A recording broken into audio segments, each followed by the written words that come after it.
19h, merci de nous rejoindre sur Al24 News. Madame, monsieur, bonsoir à la une de l'actualité. Le Liban connaît sa période la plus meurtrière en une génération, affirment les Nations Unies. Les agressions sionistes poussent 90 000 Libanais à quitter leur foyer.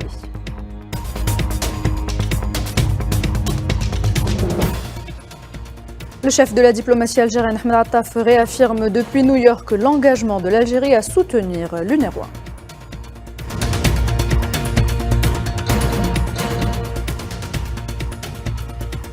Scène historique aux Nations Unies, Benyamin Netanyahou, hué et boycotté alors qu'il s'exprime devant l'Assemblée générale.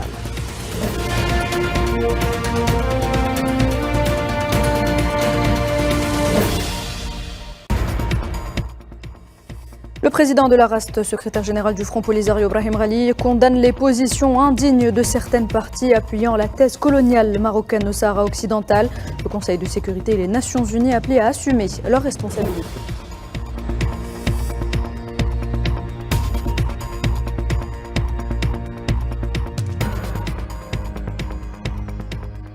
Bienvenue à toutes et à tous. Si vous nous rejoignez, tout d'abord un point de la situation au Liban. Le pays du Cèdre, une fois de plus, pris pour cible par les frappes de l'occupant sioniste ce vendredi.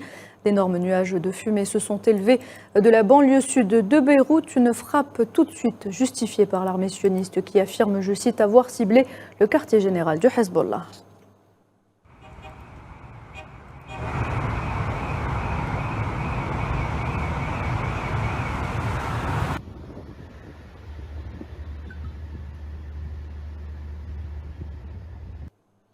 Au moins 9 Libanais sont tombés en martyrs tôt ce vendredi dans une nouvelle frappe de l'armée sioniste sur la ville de Shab'a dans le sud-est du Liban.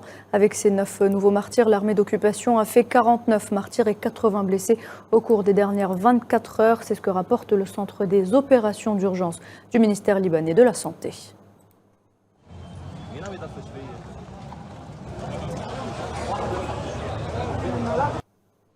De son côté, l'Organisation mondiale de la santé a indiqué que 37 centres de santé au Liban étaient hors service après les agressions sionistes qui ont débuté le 23 septembre dernier. L'OMS qui a souligné que l'accès aux services de santé est aussi vital que l'accès à la nourriture, l'eau et à un abri. Les médias libanais ont rapporté de leur côté que la majorité des centres médicaux fermés étaient situés dans le sud du Liban.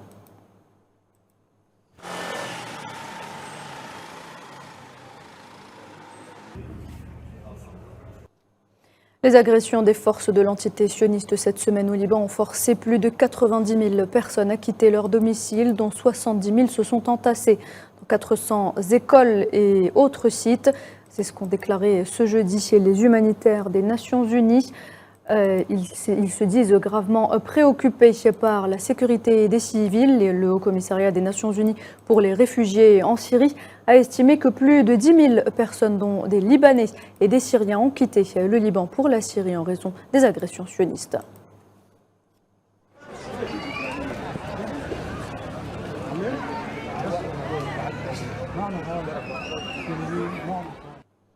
Les bombardements de l'occupant se poursuivent sur le sud du pays et plus exactement dans la région de Taïr, poussant des centaines de personnes à fuir leur maison pour se réfugier à l'abri des bombes. Des centaines de personnes sont d'ailleurs arrivées ce vendredi dans une école abritant des déplacés dans la même ville.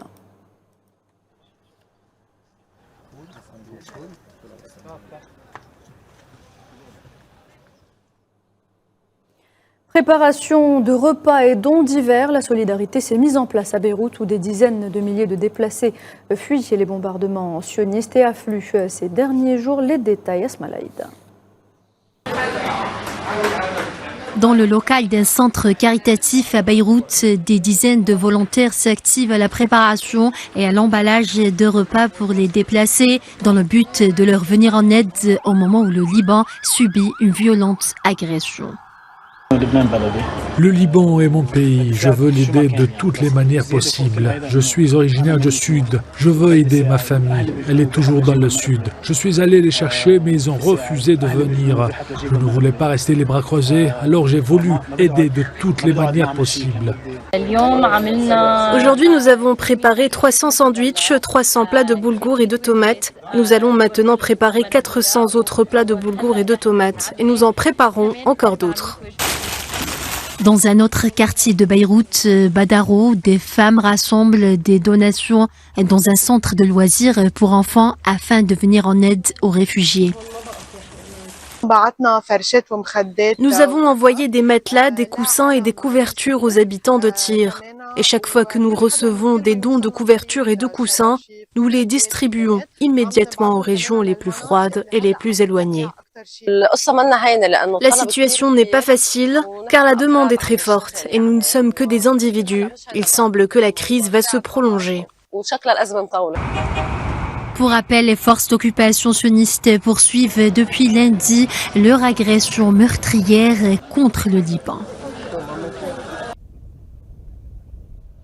Dans le même dossier, 23 réfugiés syriens, pour la plupart des femmes et des enfants, sont tombés en martyrs jeudi lors d'une frappe aérienne de l'entité sioniste dans la région de Younin, au Liban. Toujours, c'est ce qu'a déclaré le ministère syrien des Affaires étrangères. Dans un communiqué, le ministère accuse l'entité sioniste de prendre délibérément pour cible des civils innocents, y compris des réfugiés en quête de sécurité. Il condamne le mépris flagrant de l'entité sioniste pour le droit international, le droit humanitaire et le droit de l'homme, affirmant que les actions de l'entité sioniste reflètent son indifférence de longue date à l'égard des vies humaines.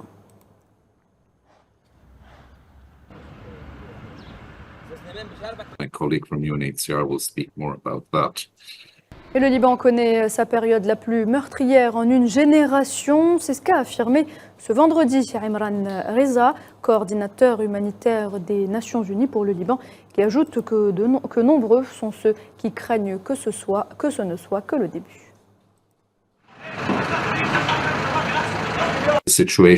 La situation, comme je l'ai déjà dit, est catastrophique. Mon collègue du UNHCR en dira plus à ce sujet. Nous assistons à la période la plus meurtrière qui ait connu le Liban depuis une génération et nombreux sont ceux qui ont exprimé leur crainte que ce ne soit que le début. La Syrie a vigoureusement condamné vendredi les agressions de l'occupant sioniste contre le Liban et les pays de la région, affirmant que les dernières attaques reflètent le caractère criminel ancré chez l'entité sioniste, ainsi que son mépris total pour le droit international humanitaire et la charte des droits de l'homme.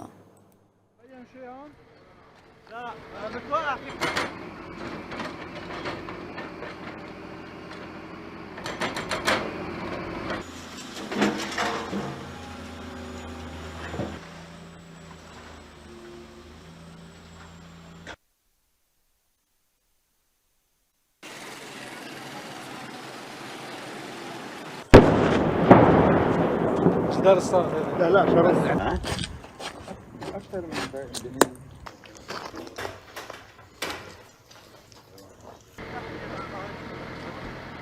من محمد بين شيء هون؟ لا بتوقع فيك.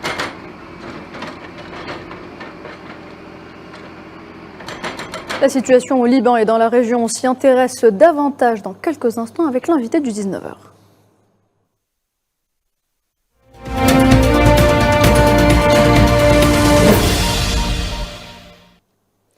Michel Rimbaud est notre invité ce soir. Bonsoir. Bonsoir. Merci d'avoir accepté notre invitation. Alors, je suis honoré de votre invité. Alors, vous êtes ambassadeur français, un ancien ambassadeur français au Soudan, au Zimbabwe, en Mauritanie. Vous êtes également essayiste et auteur de plusieurs ouvrages. Je vais en citer quelques-uns. Le Soudan dans tous ses états, qui est paru en 2021. Tempête sur le Grand Moyen-Orient, qui est paru en 2015. Et Les guerres en Syrie, paru en 2019. Alors, Monsieur Rimbaud, l'entité sioniste a une fois de plus bombardé la banlieue sud de Beyrouth, affirmant avoir ciblé le quartier général du Hezbollah. La folie sioniste ne semble avoir aucune limite. Effectivement, la situation au Liban a commencé à se détériorer, c'est un euphémisme. il y a déjà plus d'une huitaine de jours, c'est déjà au moins la deuxième semaine, mais en fait, c'est fait suite à donc les événements qui ont commencé dans la bande de Gaza, il y a bientôt un an. Et finalement, c'est pas un hasard s'il y a un regain de tension non pas seulement dans la région, mais enfin dans l'acte de la résistance, à l'approche du premier anniversaire de ces événements qui ont changé la donne un petit peu au Moyen-Orient, et en redonnant à la cause palestinienne toute son acuité, son importance, sa centralité, comme on dit, dans le paysage géopolitique et international. Par conséquent, il ne faut pas s'étonner si ça devait un jour ou l'autre se poursuivre au Liban, puisque à Gaza, je ne reviendrai pas sur les chiffres, sur l'atrocité d'un génocide qui est mené par l'État d'Israël, l'État sioniste en fait. Donc, c'est un véritable génocide qui est fait au vu et au sud de la communauté internationale, ou de ce qui s'appelle encore pompeusement et un peu mensongèrement la communauté internationale, disons devant les États-Unis, devant les Nations Unies, et globalement, ça reflète ce délire de provoquer désormais l'État d'Israël provoque un peu la communauté internationale en montrant qu'il bafoue le droit. Pas qu'il bafoue le droit international, il s'en moque complètement et qu'il fera tout ce qu'il veut et parce qu'il bénéficie de puissants soutiens, notamment le soutien des États-Unis et le soutien de l'Occident, puisque c'est comme ça qu'il faut présenter les choses. Alors donc, ça n'est pas un élément nouveau, on n'est pas très très surpris. En réalité, après toutes les horreurs qu'on a vues à Gaza et ainsi de suite, il y avait une mobilisation depuis quelque temps de ce qu'on appelle donc l'axe de la résistance, qui inclut le Liban, qui inclut la Syrie, qui inclut l'Irak, qui inclut le Yémen, l'Iran, sans doute, et donc finalement que le Liban soit pas seulement un chaînon, mais un élément important de cet axe de la résistance, n'est un mystère pour personne. Parce que, on peut noter que le Liban a déjà une longue histoire de guerre avec Israël et il connaît déjà tous les vices du régime israélien et leur indifférence à la souffrance humaine. Et ce n'est pas vraiment, il n'y a rien de nouveau. Mais quand même, on ne pensait pas que finalement que ce qui s'était passé à Gaza pourrait se reproduire à l'identique. Disons, maintenant c'est au Liban, après ça risque de s'étendre dans toute la région. Vraiment, c'est une espèce de guerre globale qui s'engage dans la région. Comme on le dit aujourd'hui, quand on va parler peut-être du timing de ce qui se passe aujourd'hui et sur le moment, eh bien, c'est une espèce de remise à l'honneur, de relance du plan de Grand Moyen-Orient, du plan d'édification du Grand Moyen-Orient qui était cher à George W. Bush il y a déjà au moins 20 ans. Mais ce plan n'a jamais pu être réalisé parce qu'il a failli notamment, il a buté devant la résistance de la Syrie et puis d'autres résistances, et puis la résistance du Liban, etc. Mais finalement, il y a une nouvelle tentative maintenant de remettre à jour ce modèle.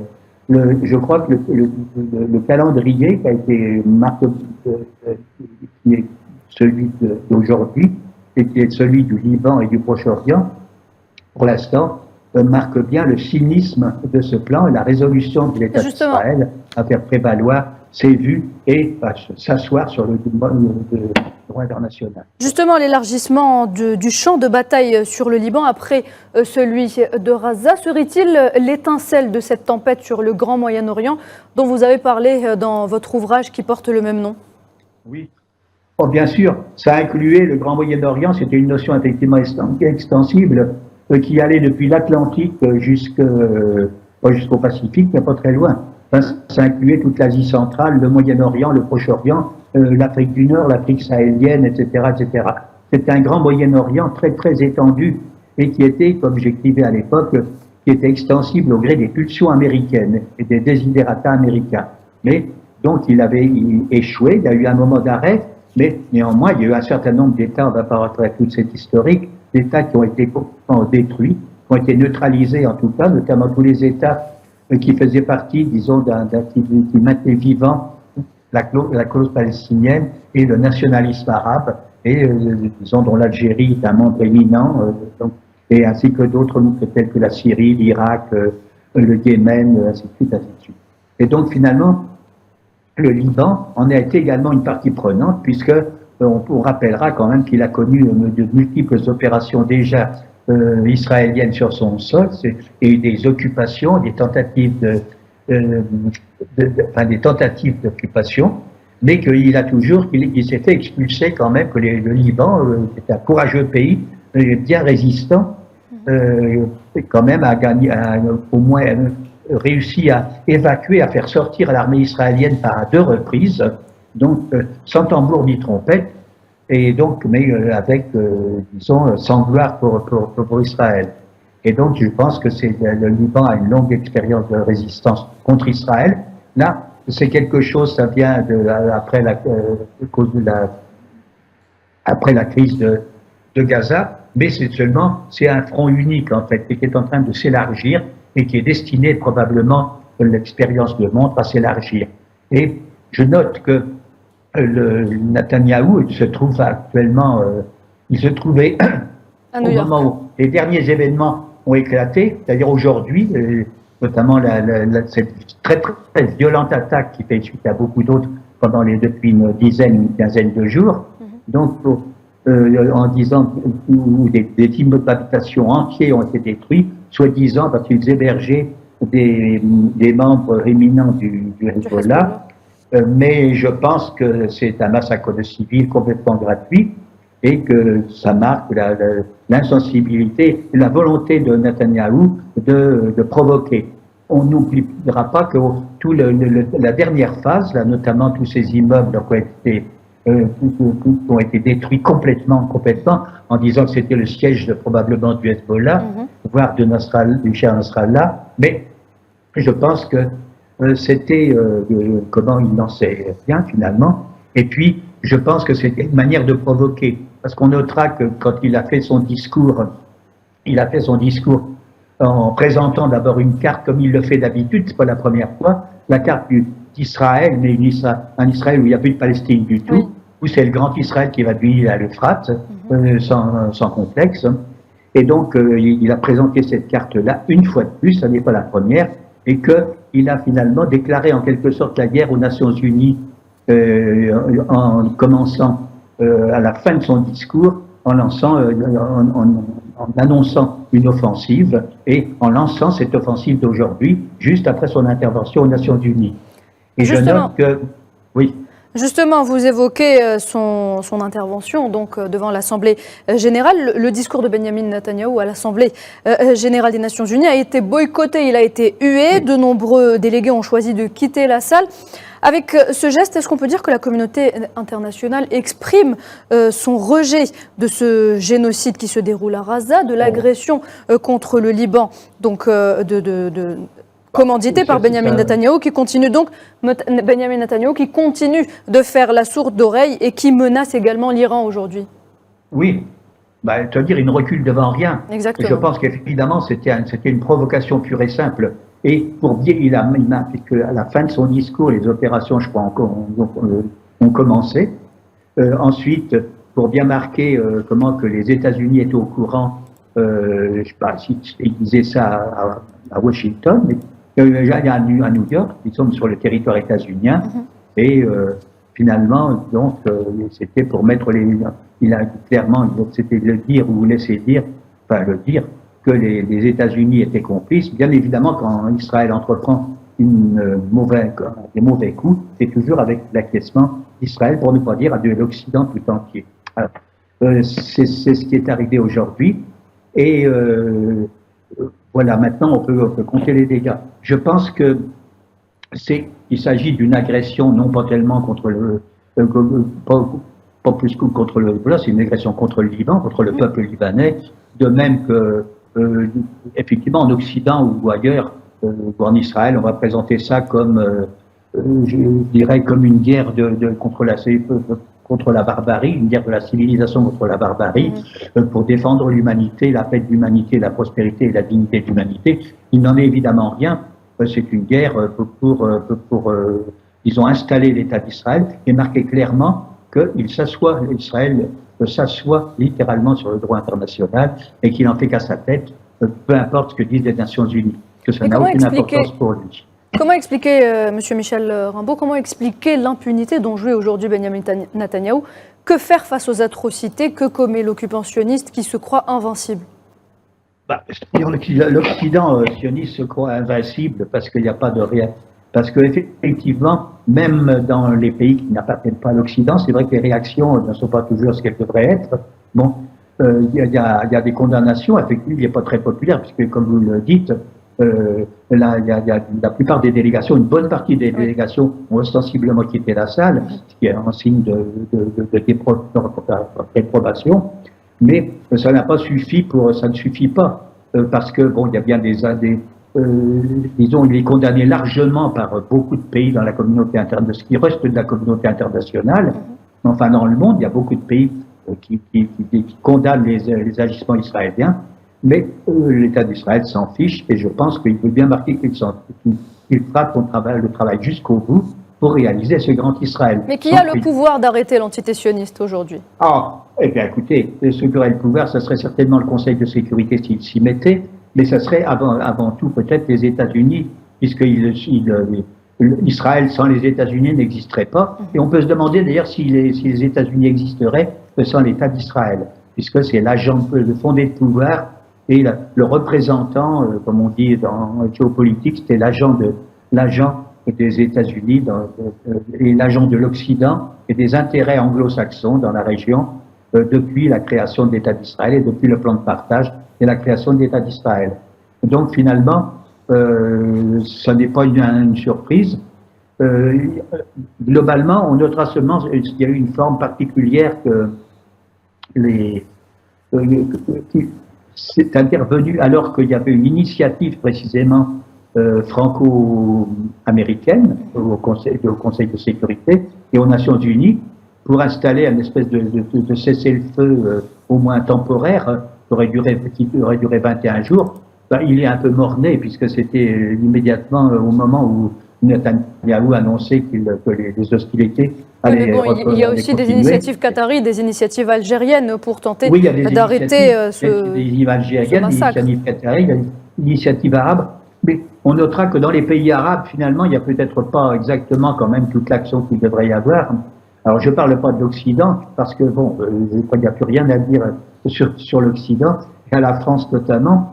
Et donc, je pense que les États-Unis, la France et toute l'Union européenne, l'OTAN, disons, c'est un tout, et qui sont, dès que les États-Unis disent quelque chose, ils le font, il n'y a même pas besoin de donner un ordre, ils obéissent spontanément.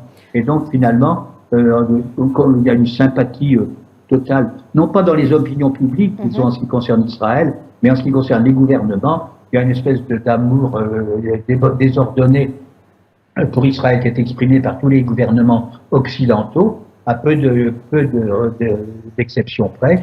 Et donc, ça encourage Netanyahou à faire ce qu'il veut. Mais justement, Netanyahou fait ce qu'il veut, exactement. Il fait ce qu'il veut tant que les États-Unis ne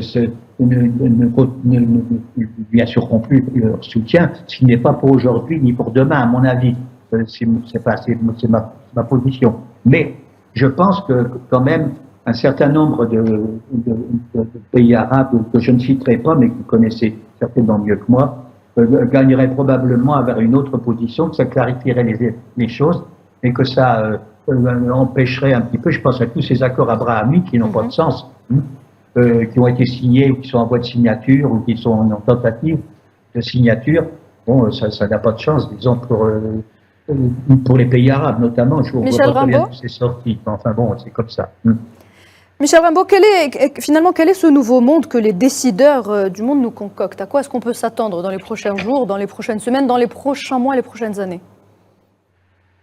Je pense que finalement, le conflit, moi, je pense que la résistance, l'axe de la résistance, tel qu'il était, je le rappelais tout à l'heure, c'est-à-dire à savoir, il y a la Palestine, certainement, Et la Palestine est devenue une cause plus ou moins sacrée des Arabes.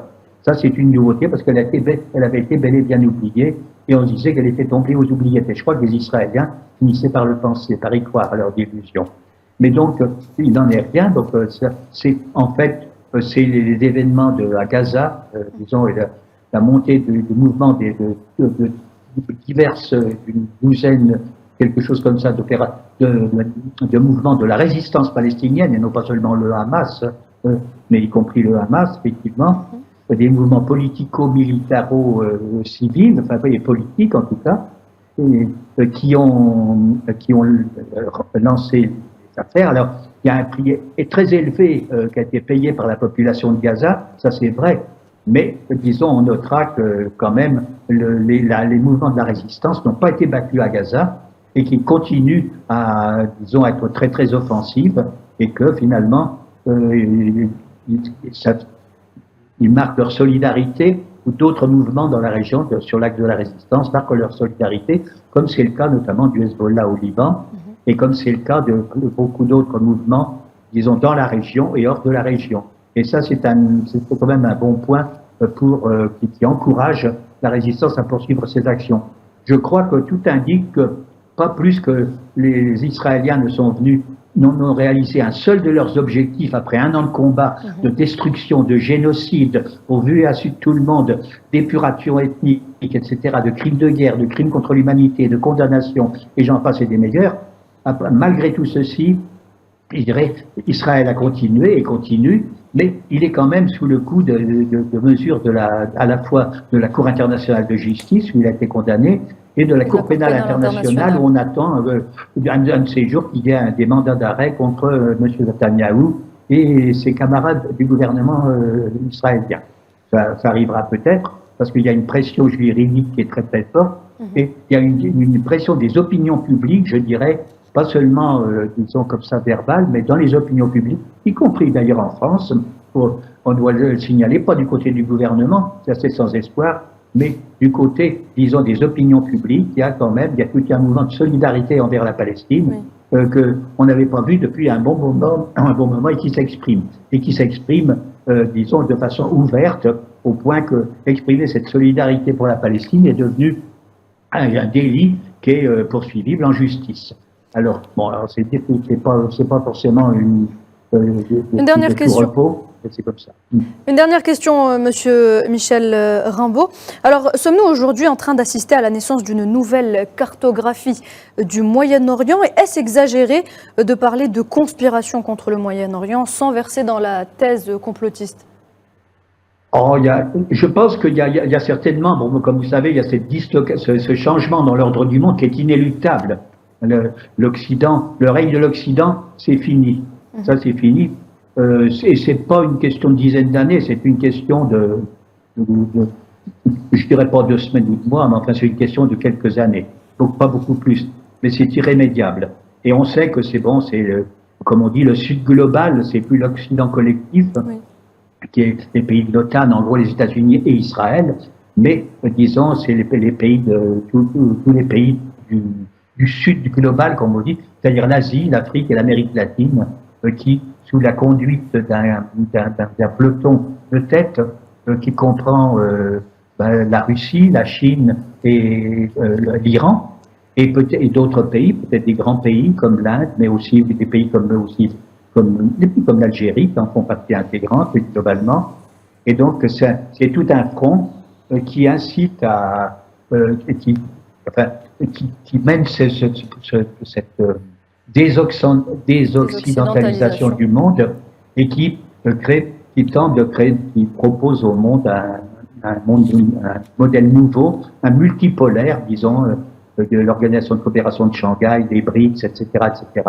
Alors, je crois que là-dedans, les pays arabes ont un rôle éminent à jouer. Il semblerait, certains pays ont fait leur choix. C'est le cas du Liban, c'est le cas de l'Algérie, c'est le cas peut-être maintenant de la Tunisie, c'est le cas de l'Irak, de la Syrie et puis d'autres pays, du Yémen, l'Irak, disons plein de pays, un certain nombre de pays arabes ont choisi leur camp de façon ouverte, plus ou moins, mais d'autres n'ont encore pas choisi leur camp. C'est pas très très net. Je ne mentionnerai pas ici, c'est pas ma place de les mentionner, des pays qui n'ont pas joué le jeu encore, qui doivent choisir leur camp. Parce que ça, c'est un impératif dans le cadre de la recréation, la refondation d'un monde nouveau, qui serait, disons, qui serait désoccidentalisé et qui serait multipolaire et non plus unipolaire et totalitaire. Eh bien, je pense que le monde arabe a sa carte à jouer parce qu'il est en fait au cœur de l'affrontement entre, je dirais, l'Occident et ce qu'on appelle le groupe eurasien, mais qui inclut avec l'Afrique, l'Amérique latine, etc. Je crois que je pense que le monde arabe est au cœur de ce. Il n'y aura pas de refondation du monde solide sans une refondation également du monde arabe et que l'ensemble du monde arabe choisisse son camp. Pas seulement alors l'axe de la résistance en soi donne un excellent, un exemple éminent, mais il faudrait que tous les pays arabes, que ce soit du Golfe, du Proche-Orient, etc., du Moyen-Orient, et tous ceux de l'Afrique du Nord, etc., fassent également ce choix, parce que il constitue un maillon décisif dans la refondation du monde. Et tant qu'ils n'auront pas fait leur choix, il n'y aura pas de stabilisation de ce monde nouveau qui est en train d'émerger très très très vite et qui est manifestement l'avenir du monde. C'est ce que je voulais dire. Merci Michel Rimbaud, merci pour cet éclairage. Je rappelle que vous êtes ancien ambassadeur français, essayiste et auteur de plusieurs ouvrages. Merci encore une fois d'avoir été avec nous. Zoom à présent sur l'actualité en Palestine occupée.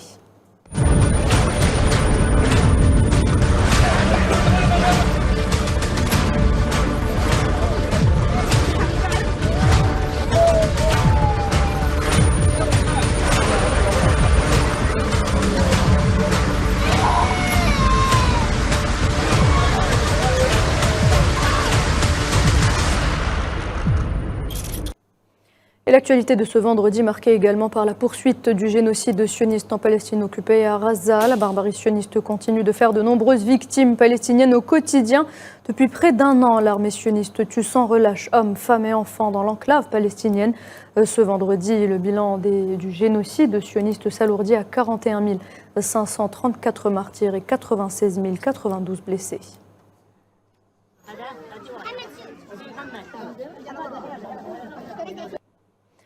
Et l'Algérie continue de faire entendre sa voix. Le ministre algérien des Affaires étrangères, Ahmed Attaf, a affirmé hier jeudi depuis New York l'engagement fort et sincère de l'Algérie à poursuivre son soutien à l'UNRWA. Dans son allocution prononcée lors de la réunion ministérielle des principaux partenaires pour le soutien à l'Agence des Nations Unies pour les réfugiés palestiniens, Ahmed Attaf a souligné que cette agence mérite un soutien politique plus fort et davantage d'aide financière de la communauté internationale.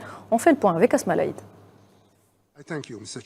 Dans une allocution prononcée lors de la réunion ministérielle des principaux partenaires pour le soutien à l'Agence des Nations Unies pour les réfugiés palestiniens, le chef de la diplomatie algérienne Ahmed Attaf a souligné que l'existence même de l'UNRWA est liée à la résolution 194 de l'Assemblée générale de l'ONU, critiquant fermement les tentatives visant à discréditer ou à éliminer l'UNRWA. Le rôle majeur et existentiel de l'UNRWA est principalement lié à la résolution de l'Assemblée générale de l'ONU numéro 194. C'est pourquoi l'agence doit continuer à exister tant qu'il y a des réfugiés palestiniens privés de leurs droits inaliénables au retour à leur pays. Les tentatives récurrentes de vouloir ternir l'image de l'UNRWA et de la liquider pour railler un des principaux composants de la cause palestinienne, à savoir la question des réfugiés. Ces agissements sont lamentables et inacceptables. D'autre part, le ministre algérien des Affaires étrangères a affirmé l'engagement fort et sincère de l'Algérie à poursuivre son soutien à l'UNRWA. L'Algérie réitère son soutien immuable à l'UNRWA et rappelle la contribution financière de 15 millions de dollars qu'elle avait consacrée avril dernier au budget de cette agence onusienne. L'Algérie réaffirme son engagement fort et sincère à poursuivre son soutien à l'UNRWA pour ce qu'elle apporte et ce qu'elle représente aux yeux du peuple palestinien en général et des réfugiés palestiniens en particulier.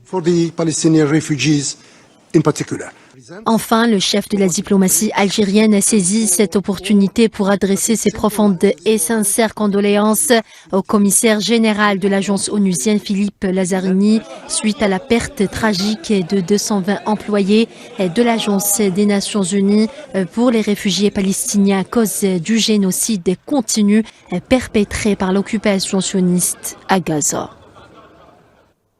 Et de son côté, le secrétaire général des Nations Unies, Antonio Guterres, a exhorté les États membres des Nations Unies à accroître leur soutien à l'agence onusienne pour les réfugiés palestiniens qui fournit des services essentiels à près de 6 millions de personnes. L'UNRWA n'est pas une solution durable à long terme pour les réfugiés palestiniens, mais jusqu'à ce moment, l'UNRWA reste indispensable. Il n'y a pas d'alternative à l'UNRWA, a-t-il ajouté, exhortant tous les États de l'ONU à fournir un soutien total. Il a également rappelé que 222 collègues de l'UNRWA ont été tués, beaucoup avec des familles entières, plusieurs dans l'exercice de leurs fonctions, ce qui représente le bilan le plus lourd de l'histoire de l'ONU, exprimant sa pleine confiance dans l'engagement continu de l'UNRWA à défendre les principes humanitaires de neutralité, d'impartialité et d'humanité et à mettre en œuvre les recommandations de l'examen indépendant de Catherine Colonna.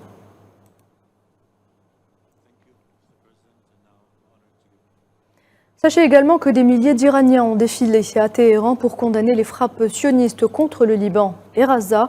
Mercredi, le gouvernement iranien a appelé à manifester en soutien au Hezbollah et pour condamner les crimes barbares du régime sioniste en Palestine.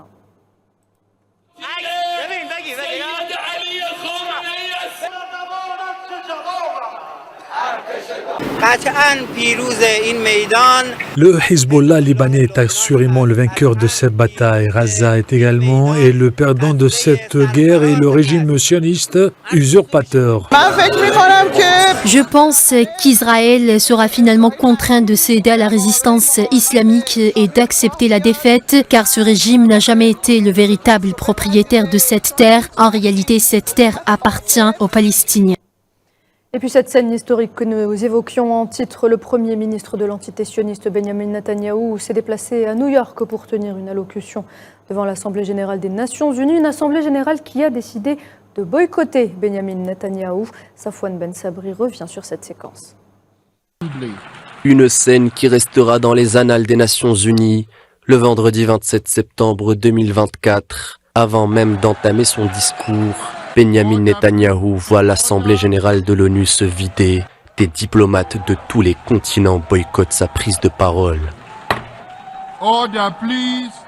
Le Premier ministre de l'entité sioniste est accueilli par des sifflets, une séquence rarissime dans l'antre de la diplomatie internationale. Un accueil glacial pour celui qui refuse tout cessez-le-feu, malgré l'appel de ses alliés. Netanyahou dit prendre la parole à l'ONU pour contredire les mensonges et déclare « Israël veut la paix ». Pourtant, l'entité sioniste est en guerre sur 6 fronts différents. L'entité sioniste veut la paix. Pourtant, 700 Libanais ont perdu la vie depuis le début de l'agression, dont 90% de civils et 90 000 personnes sont sur les routes. L'entité sioniste veut la paix. Et pourtant, le bilan des morts à Gaza frôle les 42 000 personnes pour 96 000 blessés. L'entité sioniste veut la paix. Pourtant, les premiers responsables sionistes sont sous le coup d'un mandat d'arrêt international requis par le procureur général de la Cour pénale internationale. L'entité sioniste veut la paix. Pourtant, elle se retrouve sur le banc des accusés à la Cour de justice internationale, accusée de génocide à Gaza par l'Afrique du Sud. Il déroule ensuite une série d'arguments face à une assemblée qui continue de se vider, citant même la Torah pour justifier les agissements sionistes, négligeant le droit international et ses règles. C'est en réponse à toutes ces incohérences que des diplomates des 4 coins du globe ont décidé de quitter la salle, préférant ignorer les accusations de Netanyahou. Par ce boycott, ils démontrent collectivement l'isolement de l'entité sioniste sur la scène internationale, un État voyou qui se voit justicier. À New York, toujours plusieurs personnes brandissant des pancartes « Stop à la guerre » ont manifesté, là encore, contre Benjamin Netanyahou avant le discours prévu du Premier ministre sioniste devant l'Assemblée générale des Nations Unies.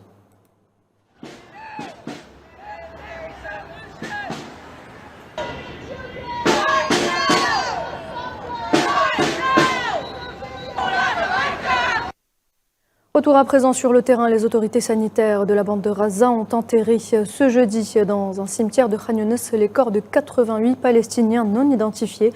Dans une fosse commune, les dépouilles ont été remises par l'entité sioniste à Gaza la veille dans un état de décomposition avancé et sans aucun document qui permette l'identification de ces martyrs. Sohila Kilal. Les gorges serrées et les corps lourds, ces Palestiniens assistent impuissants à l'inhumation de dizaines de dépouilles dans une fosse commune. Tous espèrent retrouver des proches disparus dont ils n'ont plus de nouvelles. Entassés dans un camion, les 88 corps enroulés dans des bâches bleues qui laissent parfois paraître des cadavres en décomposition sont sortis les uns après les autres et placés dans une tranchée creusée par un bulldozer et recouverts de sable dans une atmosphère où se mêlent tristesse et recueillement. Je veux voir si mon fils est parmi ces martyrs. J'espère que non. Oh mon Dieu, je veux aller à l'intérieur et chercher moi-même, mais je n'y arrive pas. C'est la deuxième fois qu'il amène des martyrs non identifiés. La première fois, je n'ai pas pu le trouver. J'espère que je ne le trouverai pas cette fois encore. J'espère qu'il n'est pas tombé en martyr. J'ai perdu mon frère pendant ce génocide. Nous sommes venus ici dans l'espoir de récupérer sa dépouille ou ce qu'il en reste. Notre plus grand espoir est d'avoir une tombe pour nous recueillir. Les dépouilles arrivées à Gaza n'étaient accompagnées d'aucune donnée ou information susceptible d'aider à les identifier. Pas de nom, pas d'âge, ni d'informations sur les lieux où ils ont été tués. Les responsables de la santé de l'hôpital Nasser ont refusé de les recevoir et de les enterrer, exhortant le Comité international de la Croix-Rouge à demander des précisions à l'entité sioniste. D'ailleurs, le CICR n'a même pas participé au transfert des corps car il n'était pas accompagné de documents d'identification. C'est donc une opération non conforme au protocole d'usage. Tous les corps qui sont arrivés étaient numérotés, enveloppés dans des bâches en plastique bleu, portant des numéros. Nous ne savons pas d'où proviennent les corps et ils sont tous complètement décomposés. C'est le 5e charnier, ce n'est pas le premier ni le dernier. Et nous ne savons pas ce qui va suivre. C'est la démocratie dont parle Biden, la France, la Grande-Bretagne et l'Allemagne. C'est la démocratie. Nous ne connaissons le nom d'aucun d'entre eux. Il s'agit de cadavres décomposés qui ne présentent aucun signe indiquant qu'il s'agissait d'êtres humains, hommes ou femmes, garçons ou filles. Des pratiques coutumières de l'entité sioniste qui n'est pas à son premier coup d'essai. Combien de charniers découverts dans Gaza même et combien de corps ont été rendus sans aucune identification et sans aucun respect de la dignité humaine. Le ministère palestinien de la Santé a appelé les institutions internationales à se saisir de la question, fustigeant les procédés de l'occupation sioniste qui consistent à exhumer des tombes et à voler des corps et les renvoyer dans Gaza dans des conditions contraires à l'éthique.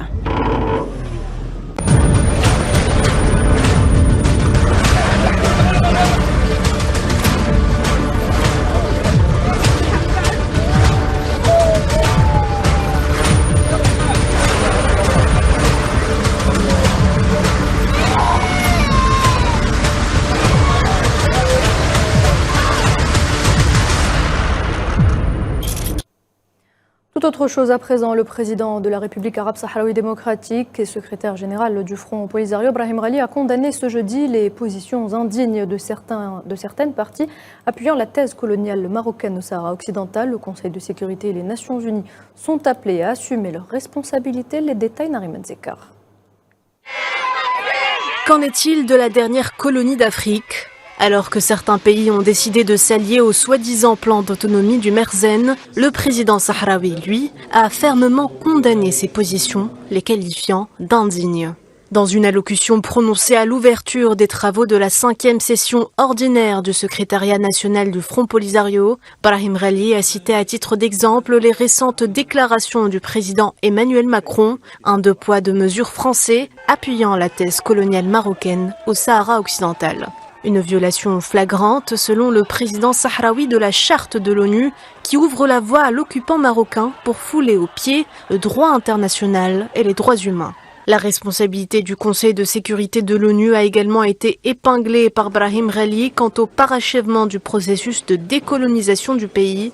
Depuis la violation du cessez-le-feu de 1991, les complices de Rabat continuent à lui apporter leur soutien à chaque renouvellement du mandat de la mission des Nations Unies pour l'organisation d'un référendum.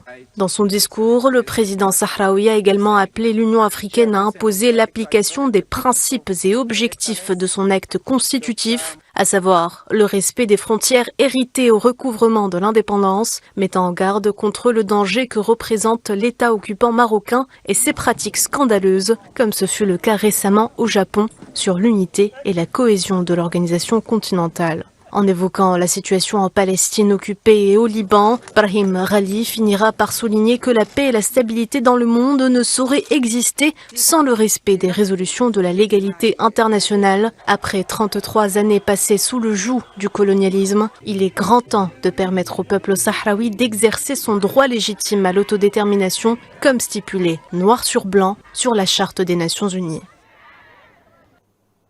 Le Japon connaît le successeur de Fumio Kishida au poste de Premier ministre après l'élection vendredi de Shigeru Ishiba comme chef du Parti libéral-démocrate, la formation au pouvoir. Ishiba, qui était à sa 5e tentative, a battu l'ultra-conservatrice Sanae Takaichi, qui ambitionnait d'être la première femme à occuper ce poste en finale de cette élection à laquelle Kishida a décidé de renoncer, abandonnant de facto son poste de chef du gouvernement. Je ferai tout ce qui est en mon pouvoir pour croire dans le peuple, pour dire la vérité avec courage et sincérité, et pour faire de ce pays un endroit sûr et sécurisé où tout le monde peut à nouveau vivre avec le sourire aux lèvres.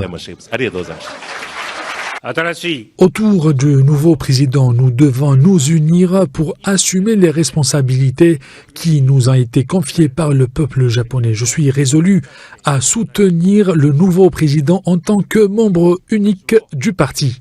Et puis un mot de culture avant de clore cette édition. Les rencontres cinématographiques de Béjaïa se poursuivent avec un engouement remarqué du public. L'édition de cette année a mis en valeur la communauté nationale établie à l'étranger et la culture comme moyen de construire des ponts entre les différentes composantes de la patrie. Le thème de l'histoire et l'axe mémoriel était au cœur de plusieurs ouvrages traitant de la quête personnelle, permettant une meilleure compréhension de l'identité dans la diversité. Je vous propose justement d'écouter à ce propos l'artiste Camélia Jordana.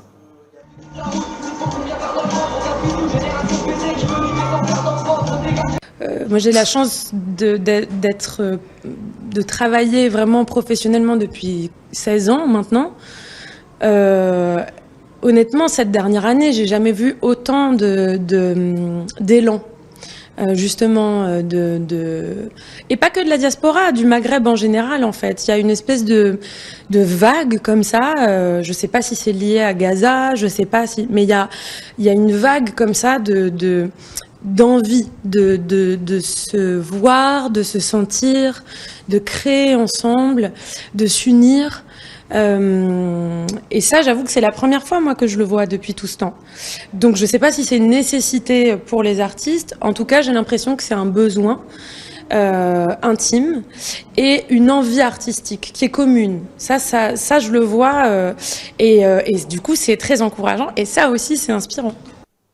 L'édition de cette année a été marquée par une initiative portée par l'artiste Sofiane Zermani, plus connu sous le nom de Fianso. Il a créé, en collaboration avec la société civile, une bourse destinée à soutenir la création artistique et l'écriture scénaristique. Il nous en parle au micro de Sofiane Baroudi. On s'est mis d'accord sur un accompagnement, ce côté un peu pseudo-financier, mais beaucoup plus en termes de partenaires que de financement autour de potentiels accompagnements sur des premiers projets de jeunes scénaristes issus de la région et pas que d'ailleurs, issus de toute l'Algérie. Donc je sais qu'ils ont reçu énormément de candidatures, on a été très flattés, on a eu énormément de relais sur des médias français et pour ne rien vous cacher, je n'ai rien demandé à personne vraiment. J'ai un peu l'impression qu'il y a un sujet autour de l'engagement et de la création, notamment sur l'Algérie en ce moment, une espèce de thématique un peu générale. On est à la mode, donc ils s'intéressent à nous. Donc c'est très bien. Et puis j'ai un peu l'impression que c'est une partie de responsabilité tout ça. Et aujourd'hui, avec l'âge, c'est vrai que je me rapproche énormément de l'Algérie. Donc c'est un petit peu une deuxième étape de retour, en réalité, aux sources, au-delà d'être un retour au territoire. Parce que quand je reviens en Seine-Saint-Denis, je reviens dans mon territoire. C'est vrai. Quand je reviens en Algérie, je reviens dans mon pays, mais j'y viens en réalité parce que cette espèce de mythologie autour du retour, à la limite mon père revient, mais moi je viens uniquement. Donc voilà, c'était une manière de dire j'ai envie d'être assis à table avec vous et si on peut faire quelque chose, on le fait. Voilà, c'est tout. Voilà donc des propos recueillis par Sofiane Baroudi, notre envoyé spécial à Béjaïa. Et on arrive à la fin de cette édition. Merci à vous, mesdames et messieurs, de l'avoir suivi. Très bonne soirée et à demain.